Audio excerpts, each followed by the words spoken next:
ପ୍ରସ୍ତୁତ କରାଯାଇଛି।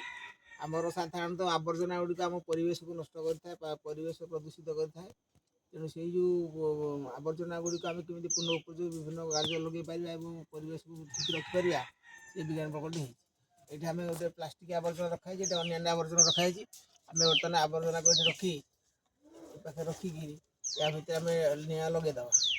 ନିଆଁ ଲଗାଇଲେ ଆମେ ବର୍ତ୍ତମାନ ନିଆଁ ଲଗାଇଦେଲେ ଏଠି ବର୍ତ୍ତମାନ ନିଆଁ ଲଗାଇଦେଲେ ସେ ୟାର ଯେଉଁ ନିଆଁଟା ହେବ ସେ ଏଇଥିରୁ ଆମର ଯେଉଁ ନିଆଁ ଦେଖାଯାଉଛି ଏଠି ବର୍ତ୍ତମାନ ଲାଇଟ୍ ଜଳୁଛି। ଲାଇଟ୍ ଜଳୁଛି ଏଠି ଏଇ ଯେଉଁ ବିଦ୍ୟୁତ୍ ଉତ୍ପାଦନ ହେବ। ୟାର ଯେଉଁ ଧୂଆଁଟା ଯିବ ସେ ଧୂଆଁଟାକୁ ଯେଉଁ ତାର କାର୍ବନ ଅଂଶ ଅଛି ସେଇପଟେ ଯାଇକରି ଏଇପଟେ ପାଇପ୍ରେ ସେ ଉପରକୁ ପଳେଇବ।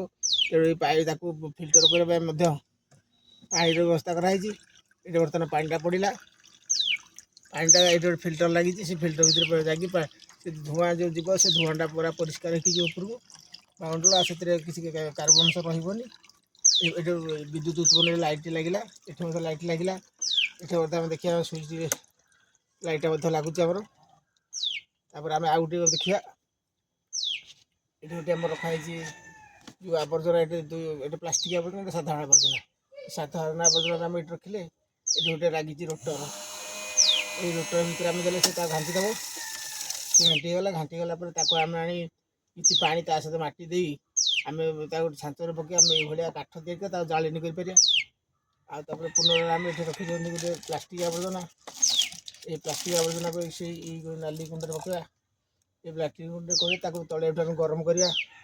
ତଳେ ଗରମ କଲେ ଇଏ ତଳିଯିବ, ତାର ଯେଉଁ ଆବଦ୍ଧ ଜିନିଷ ରହିଲା ତାକୁ ଆମେ ଆଣିକି ପିଚୁ ସହିତ ମିଶିକି ରାସ୍ତା ତିଆରି କରିପାରିବା।